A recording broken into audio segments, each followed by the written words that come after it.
I just wanted to show y'all how to make the riding dummy. It's a perfect thing for getting horses started with someone on their back. Yes, it lacks the weight of a person, but we're trying to get them used to the visual of everything. And it's done a fantastic job so far. For me, this is the third attempt of making a good riding dummy. And I feel like it's superior in all ways to the ones I've made previously. So I thought I'd do a little video and show y'all how I done it. All right, thank you. Here we go. For supplies, you'll need a medium sized coveralls. I use 6 noodles, pool noodles, heavier duty, more diameter. They're a lot more stiff and they hold up much better. I got some paracord here. It's 50 feet. I've used just about all of it on the first one. And can never go wrong with duct tape. So I use duct tape as well. All right, so here we go. And a utility knife.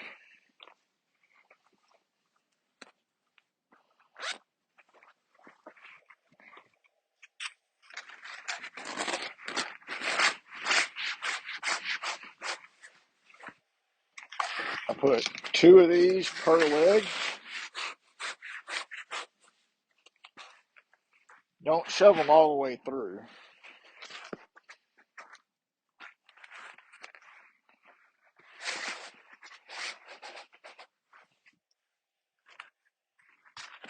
Yeah, it was fun discovering how to do this.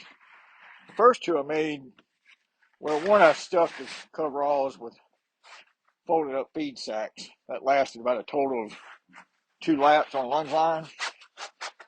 It was a complete disaster, nonetheless. I think that one actually did more harm than good because it fell over to the side and just kind of spooked the horse more unnecessarily. Or should I say, just spooked the horse more than it should have. You're not trying to scare these horses and freak them out. You're just trying to get them used to things. Sometimes they freak themselves out. They don't need any help. All right, so we've got the 2 legs, and that kind of has created the best portion of the dummy.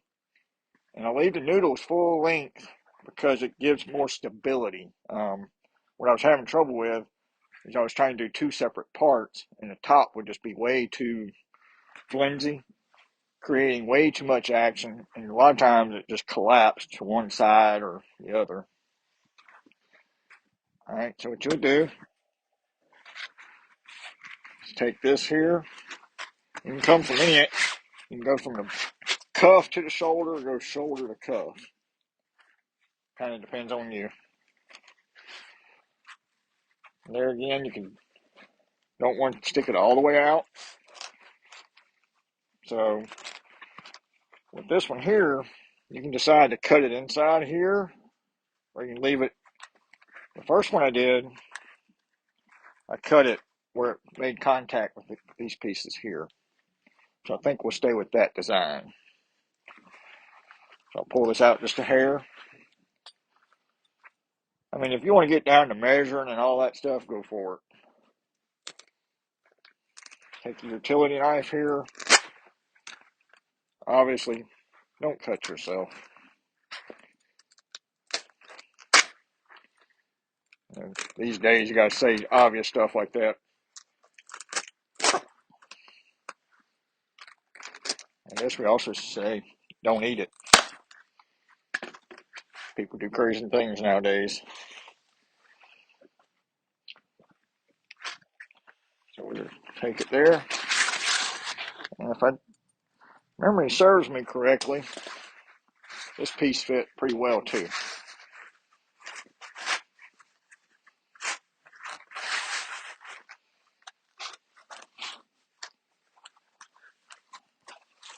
So there, we got the arms and part of the body. And what I did to fill the body out is I cut a piece here, kind of like where the crotch would be, up to the shoulder.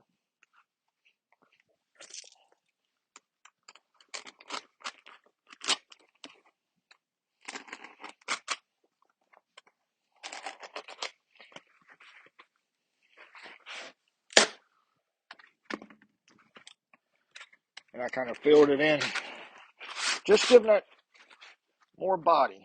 Okay, what you got left over? A tad much. So we're going to take some of that off. Kind of want them to all be about the same length. Again, please don't cut yourself with this. You should always cut away from your body, not into it, for those that are less experienced with cutting things.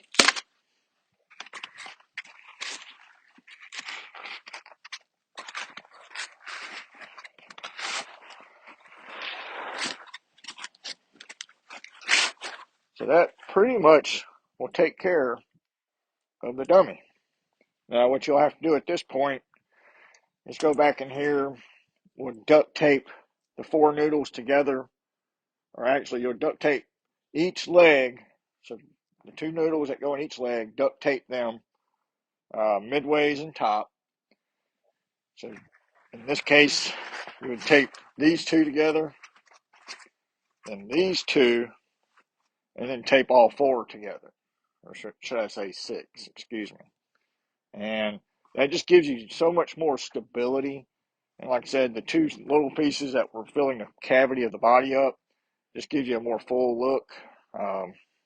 You don't have so much slack, and it just has proven to be a lot more stable. And I mean, you can get more creative. You can stick a dowel rod in here. All right, so here's our completed dummy. Now to make the arm steady, you can use like a plastic dowel rod, maybe a stiff piece of wire. You don't want to use anything too rigid, just in case there's a train wreck, and you don't want to take any chances of injuring the horse if, let's say, it fell down or something. So the next step is getting the horse desensitized. This horse has been desensitized to the first model, which was JJ, and so she's pretty not bothered by it. So just kind of keep in mind this horse is desensitized, has been worn this before. So you'll slide it down and let it sit right on the saddle. Okay? Your strings together. Now, the best way to fasten this is do the waist first. Come around your horn. Do your slip knots so you can get it nice and tight. Now, breaking saddle really is your best way to go. You always want to do a slip knot. If things go south and the horse is into trouble, you want to make it done quickly. So your slip knots can be your friend.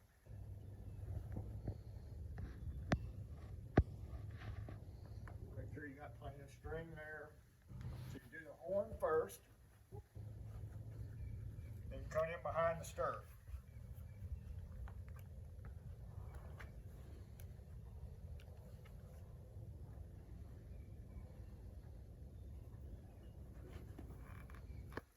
Pull it, make sure it's down, seat it down as far as you can get it. And then do this right here, pull it tight. Make sure it's good and tight. Again, slip knot each tie. So if you're in a hurry to get them undone, you can do it. There again, I must say this horse has been desensitized and used to this. So it's never quite this easy the first time until you do it. So again, on both sides, go behind the stirrup. You attach it. To me, this has worked out the best. You don't necessarily need a back support, which is good.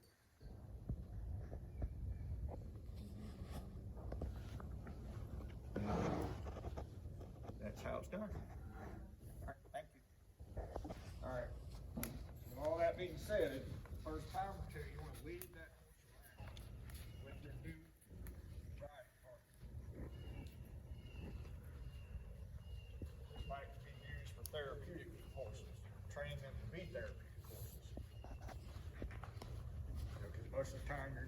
lead someone around.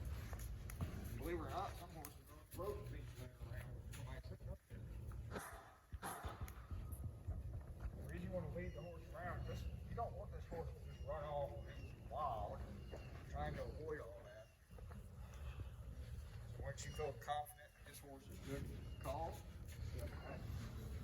leave it before the lunge line.